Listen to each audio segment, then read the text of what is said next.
Welcome to Padma రుచులు. ఈరోజు స్వతంత్ర దినోత్సవం సందర్భంగా కోకోనట్ బర్ఫీ ఎలా చేయాలో చూపిస్తాను. ఇదండి, నెయ్యి వేసుకోవాలి. ఫస్ట్ కొబ్బరి వేస్తాను. కొబ్బరి ఇప్పుడు మిల్క్ పౌడర్ వేయాలండి. మిల్క్ పౌడర్ వేసానండి. కలుపుకోవాలి.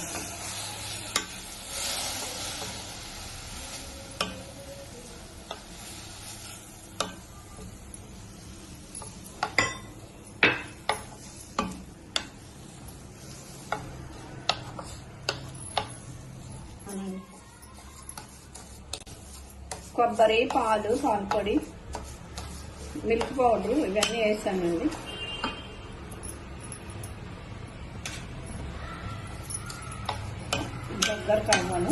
దగ్గరకు అవ్వాలి. కావాలాగా అయ్యే వరకు కలపాలండి. ఇది ఇలానే దగ్గరకు వచ్చేసిన తర్వాత మనం ఫుడ్ కలర్స్ అవన్నీ వేసి రెడీ చేసుకోవాలి. ఇదిగోండి, చూసారా, ఇది దగ్గరకు వచ్చేసింది. ఇది దగ్గరకు వచ్చేసిన తర్వాత మనం కప్పుల్లో పోసుకుని కలర్స్ వేసుకోవటమే. వచ్చిన తర్వాత వెన్నీలా ఎసెన్స్ వేసుకోవాలండి, 3 చుక్కలు. ఇదిగోండి, ఇలా కళాయి నుండి వదలాలి. ఇలా మన గరిటెకి ఎలా రావాలి. ఇలా వస్తే అప్పుడు పాకం కరెక్ట్గా వచ్చింది. ఇదిగోండి, ఇలా దగ్గరికి రావాలి. ఒకవేళ మీకు దగ్గరికి రాలేదంటే కొంచెం పొడి వేసుకోండి, పాల పొడి. ఇప్పుడు నెయ్యి వేసి కలుపుతున్నానండి. నెయ్యి వేస్తే మంచిగా ఉంటుంది, బాగుంటుంది, టేస్ట్ బాగుంటుంది, మన ఖర్చు కూడా సరిగ్గా వస్తుంది. కాబట్టి 3 కలర్స్కి 3 కప్స్లో పోసానండి.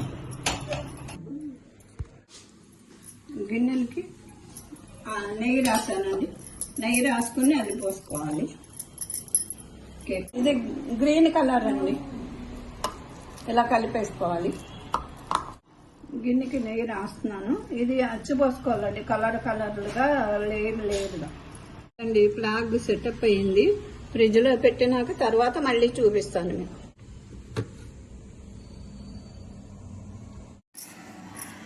సన్నగా చేసుకుని కటింగ్ చేసుకోవాలండి ముక్కలు.